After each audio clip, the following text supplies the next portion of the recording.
हरियाणा में चुनाव होने वाले हैं और कल ही चुनाव है और ऐसे में सत्तारूढ़ बीजेपी सरकार राज्य में तीसरी बार सत्ता में बने रहने के लिए हर मुमकिन कोशिश इस समय कर रही है।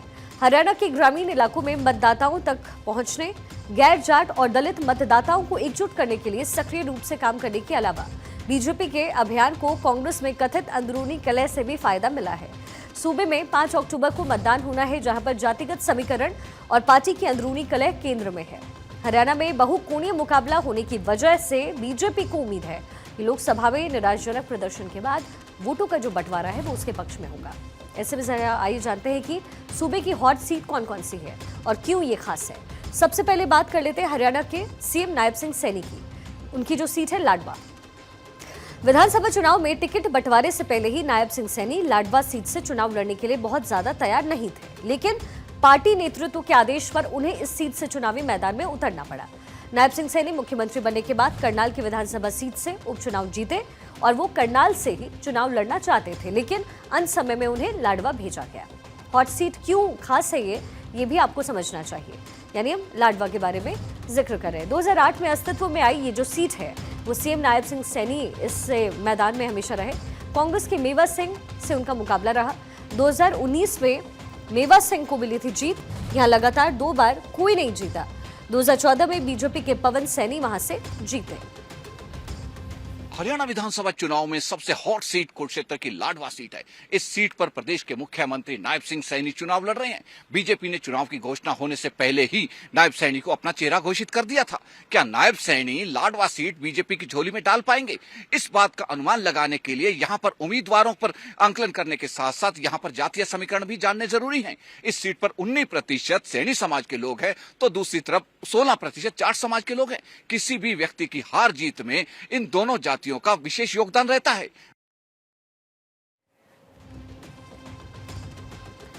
तो देखिए, ये सीट इसलिए भी हॉट बताई जा रही है क्योंकि इस सीट को लेकर के चुनावी मैदान में तमाम पार्टियां इस समय भिड़ी हुई नजर आ रही है।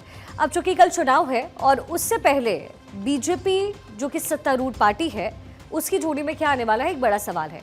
अब सवाल के जवाब के लिए अलग अलग सीट पर जो चुनाव लड़ रहे उम्मीदवार, उनके साथ ही लाडवा के जातीय समीकरण भी सबसे ज्यादा महत्वपूर्ण है, क्योंकि लाडवा सीट पर सबसे ज्यादा लगभग 19% मतदाता जो है वो सैनी समाज के हैं। इसके बाद लगभग 16% मतदाता है जाट समाज के। ऐसे में किसी भी प्रत्याशी की जीत और हार तय करने में जाट और सैनी मतदाताओं का अहम रोल रहता है।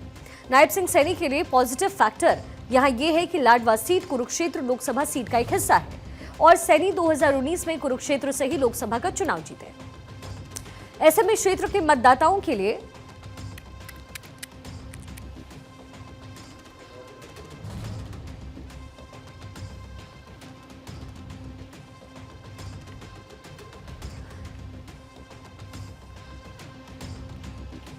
कुरुक्षेत्र में उनकी जीत का जो अंतर है वो 6.8 लाख वोटर्स का रहा है और ये एक बड़ी जीत थी। इससे बीजेपी नेतृत्व को उम्मीद है कि लाडवा सीट पर सैनी के लिए कोई बड़ी मुश्किल पेश नहीं आने वाली है। अब बात अंबाला कैंट की करेंगे, जहां पर अंबाला छावनी में मुकाबला रोचक होने के आसार है। यहां बीजेपी के पूर्व गृहमंत्री अनिल विज को कांग्रेस की बागी चित्रा सरवारा से टक्कर मिल रही है। चित्रा के पिता पूर्व मंत्री निर्मल सिंह अंबाला शहर में कांग्रेस के उम्मीदवार रहे हैं, जो कि भाजपा के निवर्तमान राज्य मंत्री असीम गोयल के लिए परेशानी खड़े कर रहे हैं। अंबाला कैंट ये जो सीट है इसको लेकर के समीकरण, बीजेपी के अनिल विज है मैदान में। हरियाणा के पूर्व गृह मंत्री हैं विज, यहां से 6 बार वो जीत चुके हैं। सीएम पद मांग रहे हैं अनिल विज। कांग्रेस के परिमल परी से टक्कर है। कांग्रेस की बागी चित्रा भी मैदान में निर्दलीय लड़ रही है, चित्रा सरवारा। बीजेपी उम्मीदवार और पूर्व गृह मंत्री खेल मंत्री अनिल विज इस सीट से 6 बार चुनाव जीत चुके हैं। उचाना विधानसभा सीट को जाट बाहुल्य सीट कहा जाता है। इस सीट पर इस बार मुख्य मुकाबला प्रदेश के 2 दिग्गज राजनीतिक परिवारों के बीच में है, जिनकी प्रतिद्वंदिता जग जाहिर है। एक तरफ जहां पूर्व उप प्रधानमंत्री देवीलाल के परपोते दुष्यंत चौटाला चुनाव लड़ रहे हैं, तो दूसरी तरफ किसान नेता सर छोटू राम के नाती वीरेंद्र सिंह डूमर खां के बेटे विजेंद्र सिंह चुनाव लड़ रहे हैं। वीरेंद्र सिंह 2014 के चुनाव से पहले 4 दशक का कांग्रेस से नेता तोड़कर बीजेपी में शामिल हो गए थे। दुष्यंत चौटाला इस सीट पर विधायक रह चुके हैं। दुष्यंत चौटाला के इस सीट पर विधायक बनने से पहले इसे वीरेंद्र सिंह का गढ़ माना जाता था। वीरेंद्र सिंह स्वयं इस सीट पर 5 बार विधायक रह चुके हैं।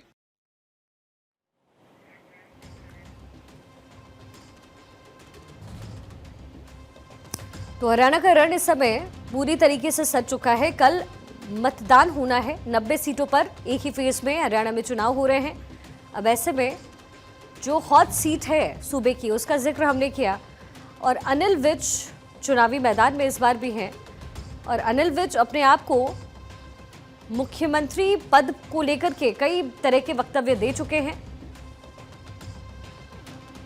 प्रचार का दौर खत्म हो चुका है और बीजेपी वर्सेस कांग्रेस की टक्कर इस समय होनी है। साथ ही जो निर्दलीय उम्मीदवार हैं वो भी दोनों ही पार्टी के लिए परेशानी का सबब बन सकते हैं। ऐसे में देखना दिलचस्प रहने वाला है कि इस बार जीत किसकी होती है, सत्तारूढ़ बीजेपी की, जो कि एक लंबे समय से वापस सत्ता में काबिज होने की कोशिश कर रही है, वहीं कांग्रेस अपनी स्ट्रैटेजीज के साथ चुनावी मैदान में उतरी हुई है।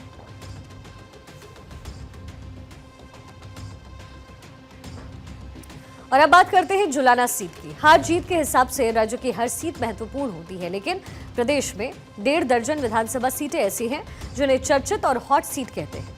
हरियाणा की जुलाना सबसे हॉट सीट में से एक है, जहां पर पहली बार 2 अंतर्राष्ट्रीय महिला पहलवान के बीच कड़ी टक्कर है। जुलाना से कांग्रेस ने विनेश फोगाट तो आम आदमी पार्टी ने WWE रेसलर कविता दलाल को मैदान में उतारा। अभी तक खेल के मैदान में दाव पेच दिखाने वाली कविता दलाल अब राजनीति में अपना दमखम दिखाने में के लिए उतर रही है। जुलाना सीट का समीकरण क्या है वो भी आपको बताते हैं। ये बेहद दिलचस्प है समीकरण और ये मुकाबला दिलचस्प होगा क्योंकि विनेश फोगाट कांग्रेस की तरफ से प्रत्याशी है, बीजेपी की तरफ से कैप्टन योगेश, वहीं आम आदमी पार्टी की तरफ से पहलवान कविता दलाल है। विनेश फोगाट पर सबकी नजरें टिकी हुई हैं क्योंकि पेरिस ओलंपिक में जो कुछ भी विनेश के साथ हुआ, कहीं ना कहीं भावनात्मक तौर पर लोग विनेश के साथ जुड़े हुए नजर आ रहे हैं। लेकिन इसका फायदा क्या कांग्रेस को मिल पाएगा इस चुनाव में, ये एक अहम सवाल है। हरियाणा में विधानसभा चुनाव में हिसार भी हाई प्रोफाइल सीट्स में से एक है। इस सीट पर देश की सबसे अमीर महिला सावित्री जिंदल चुनाव लड़ रही है। इस सीट पर जिंदल परिवार का प्रभाव रहा है। 1991 से 2009 तक यहां से जिंदल परिवार 5 बार मैदान में आया और 5 बार ही जीता। 3 बार ओपी जिंदल खुद जीते तो वही 2 बार सावित्री जिंदल जीती।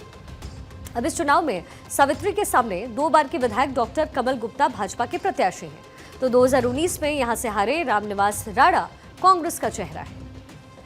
हिसार का पूरा समीकरण भी आपको समझाते हैं। बीजेपी ने कमल गुप्ता को यहां से उतारा है, हैट्रिक लगाने उतरे हैं कमल गुप्ता। निर्दलीय लड़ रही है सावित्री जिंदल, नवीन जिंदल की मां है सावित्री जिंदल। हिसार से बीजेपी सांसद है नवीन जिंदल। कांग्रेस, जेजेपी, आम आदमी पार्टी भी मुकाबले में है। पिछले चुनाव में किंग मेकर बने दुष्यंत चौटाला उचाना कला सीट से चुनावी मैदान में है। बांगर बेल्ट में जिंद जिले की उचाना कला सीट की गिनती प्रदेश की सबसे हॉट सीट में की जा रही है। 2019 में यहां पर जेजेपी की तरफ से पूर्व उप मुख्यमंत्री दुष्यंत चौटाला को जीत मिली। उन्होंने भाजपा प्रत्याशी प्रेमलता को 47,452 मतों से हराया और इस चुनाव में दुष्यंत के सामने कांग्रेस के पूर्व सांसद ब्रजेंद्र सिंह, भाजपा से देवेंद्र चतुर्भुज अत्री, आम आदमी पार्टी से पवन फौजी और इंडियन नेशनल लोक दल से विनोद पाल सिंह दुलागांव हैं। उचाना कला ये सीट त्रिकोणीय होने से लड़ाई यहां पर दिलचस्प हो गई है। 2 चौधरी हैं, ब्राह्मण के बीच टक्कर है। दुष्यंत चौटाला की किस्मत दांव पर है। हरियाणा के पूर्व डिप्टी सीएम है दुष्यंत चौटाला। कांग्रेस के ब्रजेंद्र सिंह से कड़ी टक्कर है। बीजेपी ने यहां पर ब्राह्मण चेहरा उतारा है। देवेंद्र अत्री हैं बीजेपी के उम्मीदवार। उचाना विधानसभा सीट को जाट बाहुल्य सीट कहा जाता है। इस सीट पर इस बार मुख्य मुकाबला प्रदेश के 2 दिग्गज राजनीतिक परिवारों के बीच में है, जिनकी प्रतिद्वंदिता जग जाहिर है। एक तरफ जहां पूर्व उप प्रधानमंत्री देवीलाल के परपोते दुष्यंत चौटाला चुनाव लड़ रहे हैं, तो दूसरी तरफ किसान नेता सर छोटू राम के नाती वीरेंद्र सिंह डूमर खां के बेटे विजेंद्र सिंह चुनाव लड़ रहे हैं। वीरेंद्र सिंह 2014 के चुनाव से पहले 4 दशक का कांग्रेस से नाता तोड़कर बीजेपी में शामिल हो गए थे। दुष्यंत चौटाला इस सीट पर विधायक रह चुके हैं। दुष्यंत चौटाला के इस सीट पर विधायक बनने से पहले इसे वीरेंद्र सिंह का गढ़ माना जाता था। वीरेंद्र सिंह स्वयं इस सीट पर 5 बार विधायक रह चुके हैं। अब बात एक और हॉट सीट की करते हैं और वो हॉट सीट है डबवाली विधानसभा। यहां से चौटाला परिवार के 3 सदस्य दिग्विजय चौटाला, आदित्य देवीलाल चौटाला और अमित सिहाग में त्रिकोणीय टक्कर है। बीजेपी के बलदेव सिंह मुकाबले में आने की कोशिश में है। एलानाबाद सीट पर अभय सिंह चौटाला को यहां के लोगों ने 4 बार जिताया। दिग्विजय के सामने 2 चाचा मुकाबले में है। कांग्रेस से अमित सिहाग और इनेलो से आदित्य चौटाला है। डबवाली सीट का समीकरण भी आपको बताते हैं क्या कुछ अब तक रहा है। चौटाला परिवार में यहाँ पर त्रिकोणीय लड़ाई है। चाचा भतीजे में दिलचस्प मुकाबला होने वाला है। जेजेपी के दिग्विजय चौटाला मैदान में हैं, आदित्य चौटाला भी मैदान में आईएनएलडी उम्मीदवार हैं। अमित सिहाग चौटाला कांग्रेस प्रत्याशी हैं, दिग्विजय के चाचा हैं आदित्य और अमित।